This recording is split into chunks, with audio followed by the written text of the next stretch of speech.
Good evening. You're watching State of Business on our television. This is Eenat Musafir. Let's take a look at the headlines first.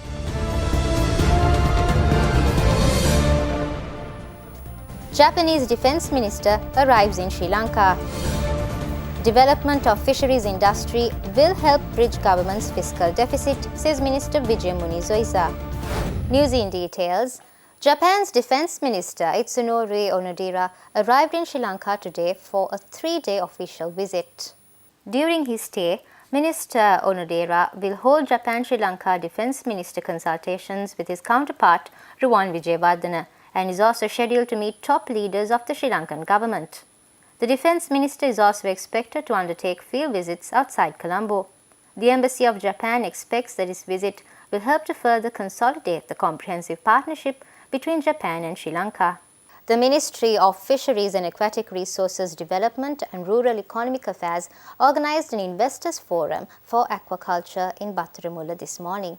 Speaking at the event, Minister of Fisheries and Aquatic Resources Development Vijit Wijayamuni Zoisa stated that the development of the fisheries industry will help bridge the government's fiscal deficit and increase export earnings and inflows of foreign capital. The minister made the following remarks while addressing the gathering. මිරිදිය දීවර කර්මාන්තය. එහෙම නැත්නම් මේ මත්ස්‍ය වගාව, විසිතුරු මත්ස්‍ය වගාව අපි ඉන්න තැන බොහොම අපිට තියෙන ආයෝජන අපිට තියෙන විදේශ විනිමය ලබා ගැනීම සහ අපේ තියෙන ආයෝජන තියෙන ඉතාමත් පහත් මට්ටමක.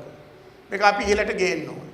අපිට ඒක නිසා මතුවලා තියෙන ගැටලුව තමයි අපේ මන්ද පෝෂණය ගැන තියෙන ගැටලුව. අපිට විදේශ විනිමයේ තියෙන අර්බුදය මම නම් කියන්නේ මේ විදේශ විනිමය ඉපීමේදී දීවර අමාත්‍යාංශයට පුළුවන් අයවැය පරතරය සම්පූර්ණයෙන්ම අපට ආවරණය කරන්න පුළුවන් මම යෝජනා කරනවා සභාපතිතුමාට මම වාරි මාර්ග ඇමති හැටියට ඉන්නකොටත් වාරි මාර්ග අමාත්‍යාංශයේදී මම යෝජනා කරේ මහියංගනේ මොරාන ජලාශය අපේ රටේ සම්ප්‍රදායික ලූලා එතකොට වලපතය ආන්ද කාවයිය කනහිරිය මගුර හුංගා මේ වගේ අපේ දේශීය මත්ස්‍යයන් වගා කරන්න අපි හැම දිස්ත්‍රික් එකම වාරි කර්මාන්ත තියෙන වැවක් තෝරගෙන අපි දේශීය මත්ස්‍ය අභිජනනය කරලා ඒ වැව්වල ස්ථාපිත කළ යුතුයි කියලා මම අදහස් කරනවා. Minister Vijit Wijayamuni Zoisa further stated that improving the fisheries industry will generate employment opportunities that will help alleviate poverty and improve socio-economic conditions of the fishing community. 12,000ක රැකියා ප්‍රශ්න විසඳන්න පුළුවන් උතුරු ප්‍රදේශයේ. ඉතින් මං හිතන්නේ මේ කර්මාන්තවලට යන්නේ නැතුව මේ නිෂ්පාදන ක්‍රියාවලියකට යන්නේ නැතුව ඒ නිෂ්පාදන ක්‍රියාවලිය තුලින් රටේ දේශීය ආර්ථිකය ශක්තිමත් කරන්නේ නැතුව කොහොමද අපේ රට ඉස්සරහට ගමන් කරන්නේ? අපි මේ මුහුදු ආශ්‍රිතව ජීවත් වෙන දීවර ජනතාවගේ අපි කටට රහට මාළු කෑවත් විදේශ විනිමය අපි ලබා ගත්තත් දීවර ජනතාවගේ ජීවන තත්ත්වය ඉතාම පහත් මට්ටමක තියෙන්නේ. අපි කනගාටු වෙනවා ඔවුන්ට මීට වඩා හොඳ ජීවන තත්ත්වයක් ඇති කරන්න අපි මැදිහත් වෙන්න ඕන ක්‍රියා කරන්න ඕන. We're going in for a short break. Do stay tuned for more news after these commercials.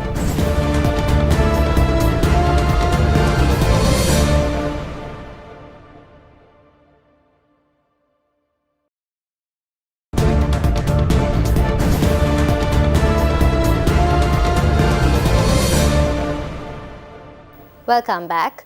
The State Photography Awards Ceremony 2018 was held at Nellum Pokata Theatre under the patronage of President Maithripala Sirisena yesterday.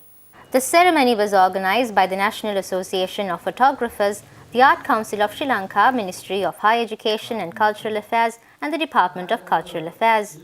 During the event, awards were presented appreciating veteran photographers who have carried out exceptional work towards promoting art locally and internationally. Chaya Rupa Bhimani, the Lifetime Certificate, was presented to veteran photographer Henry Rajakarna by the President. Moreover, the President presented awards to the winners who have achieved the first places representing the fields of human interest, environmental impact, lifestyle, culture, bio and geological sceneries, news and media, sports and the open sections. Now let's take a look at the weekly economic indicators released by the Central Bank of Sri Lanka last Friday. During the period, crude oil prices largely followed a declining trend.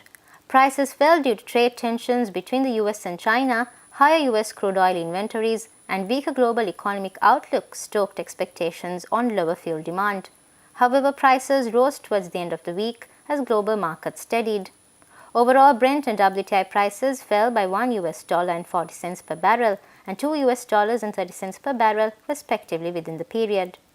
The weekly average weighted prime lending rate for the week ending 17th August 2018 increased by 21 basis points to 11.62% compared to the previous week. The reserve money increased compared to the previous week, mainly due to the increase in currency in circulation and deposits held by the commercial bank.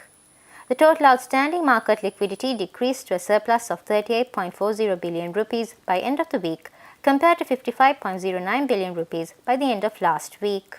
During the year up to 17th August 2018, the Sri Lanka rupee depreciated against the US dollar by 4.7%.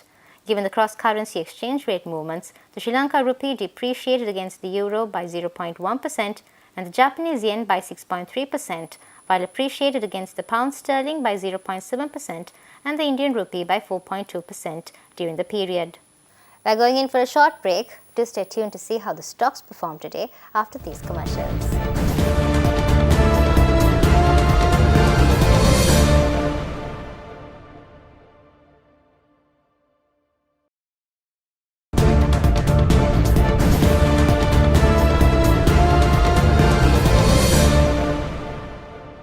Welcome back.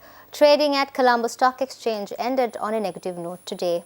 The All Share Price Index dropped 6.87 points to close at 6,044.23 and the S&P SR20 dropped 10.64 points to close at 3,227.61. The turnover was 193.2 million rupees and 15.7 million shares were traded. Next is Forex rates.